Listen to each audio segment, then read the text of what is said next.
Bahasan kita kali ini terdapat di dalam bagian kitab Kejadian pasal 6 ayat 2 yang berbunyi, "Maka anak-anak Allah melihat bahwa anak-anak perempuan manusia itu cantik-cantik. Lalu mereka mengambil istri dari antara perempuan-perempuan itu, siapa saja yang disukai mereka." Dari ayat yang sudah kita baca tadi, dapat menimbulkan pertanyaan, apakah makna ayat tersebut? Siapakah yang dimaksud anak-anak Allah? Apakah anak-anak Allah bukan manusia? Kenapa penyebutannya berbeda antara anak-anak Allah dan anak-anak perempuan manusia? Secara umum, terdapat 3 penafsiran mengenai makna di dalam kitab Kejadian pasal 6 ayat 2. Pendapat ke-1 adalah anak-anak Allah dimaknai sebagai keturunan Set. Kita tahu bahwa setelah Kain membunuh Habil, maka Adam dan Hawa dikaruniakan anak yaitu Set. Setelah berumur 800 tahun, Adam memperanakan anak laki-laki dan perempuan. Lalu kenapa keturunan Set dianggap sebagai anak-anak Allah?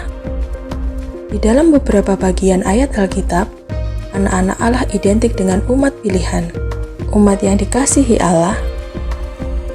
Kita lihat di bagian kitab Ulangan pasal 14 ayat 1 yang berbunyi demikian, "Kamulah anak-anak Tuhan Allahmu, janganlah kamu menoreh-noreh dirimu ataupun menggundul rambut di atas dahimu karena kematian seseorang."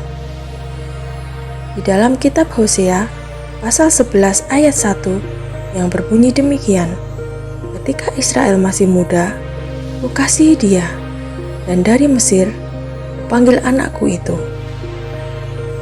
Dan di dalam bagian lain, seperti Yesaya pasal 1 ayat 2 dan Yesaya pasal 45 ayat 11. Dan garis keturunan Set dianggap sebagai anak-anak Allah karena hanya dari garis keturunan Setlah yang bisa selamat. Ketika dunia dihukum Allah dengan air bah, yaitu Nuh dan keluarganya. Kenapa garis keturunan Kain tidak dianggap sebagai anak-anak Allah? Selain atas kejahatan yang telah dilakukan oleh Kain karena telah membunuh Habil, tetapi juga mengenai perilaku keturunan Kain yang dapat kita baca dalam kitab Kejadian pasal 4 ayat 17-24.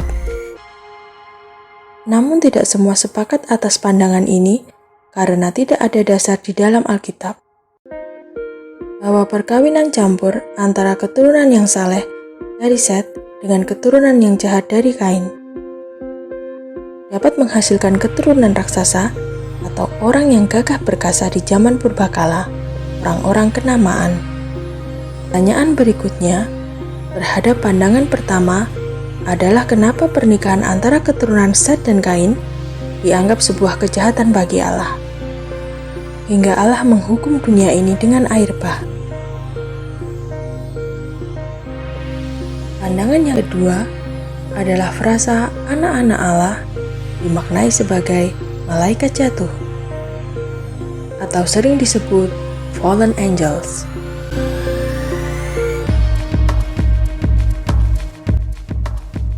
Di dalam beberapa bagian ayat Alkitab, frasa anak-anak Allah dimaknai sebagai malaikat. Di dalam kitab Ayub pasal 1 ayat 6 disebutkan, "Pada suatu hari, datanglah anak-anak Allah menghadap Tuhan, dan di antara mereka datanglah juga iblis." Dan pada Ayub pasal 2 ayat 1 berbunyi demikian, "Pada suatu hari, datanglah anak-anak Allah menghadap Tuhan, dan di antara mereka datang juga iblis untuk menghadap Tuhan." Dan juga terdapat di dalam kitab Ayub pasal 38 ayat 7 yang berbunyi, "Pada waktu bintang-bintang fajar bersorak-sorak bersama-sama, dan semua anak Allah bersorak-sorai." Ketika frasa anak-anak Allah dimaknai sebagai malaikat, maka hubungan perkawinan antara malaikat dengan manusia menjadi tidak lazim. Sehingga hal ini dapat menjadi dasar bahwa dari hubungan yang tidak lazim menghasilkan keturunan raksasa atau orang-orang yang gagah perkasa di zaman purbakala, orang-orang yang kenamaan.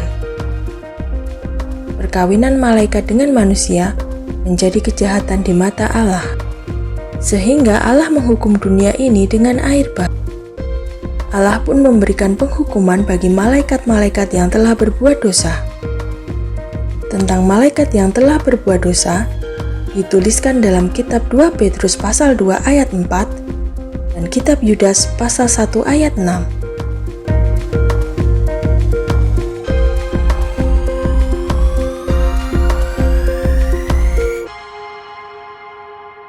Pandangan tentang frasa anak-anak Allah dalam Kejadian pasal 6 ayat 2 adalah sebagai malaikat yang jatuh, dianggap bertentangan dengan bagian ayat Alkitab di dalam Injil Matius pasal 22 ayat 30. Namun ayat ini, bagi yang sepakat terhadap pandangan kedua, dimaknai sebagai malaikat-malaikat Allah yang setia. Bukankah dalam ajaran Kristen, asal mula iblis berasal dari malaikat yang memberontak? Dalam peristiwa Sodom dan Gomora, kita mengetahui bahwa malaikat dapat menampakkan diri menjadi wujud manusia. Pendapat ketiga, frasa anak-anak Allah dalam Kejadian pasal 6 ayat 2 dimaknai sebagai para praja atau penguasa. Pandangan ini didasari bahwa raja-raja atau penguasa seringkali memiliki istri lebih dari satu. Namun pandangan ini kurang populer di kalangan umat Kristen karena kurangnya dasar di dalam Alkitab. Mengenai frasa anak-anak Allah merujuk pada raja-raja atau penguasa. Demikian tadi 3 pendapat tentang makna frasa anak-anak Allah dalam kitab Kejadian pasal 6 ayat 2. Lalu bagaimana dengan pendapat Anda? Terima kasih sudah menonton video kami. Jangan lupa like, komen, dan subscribe.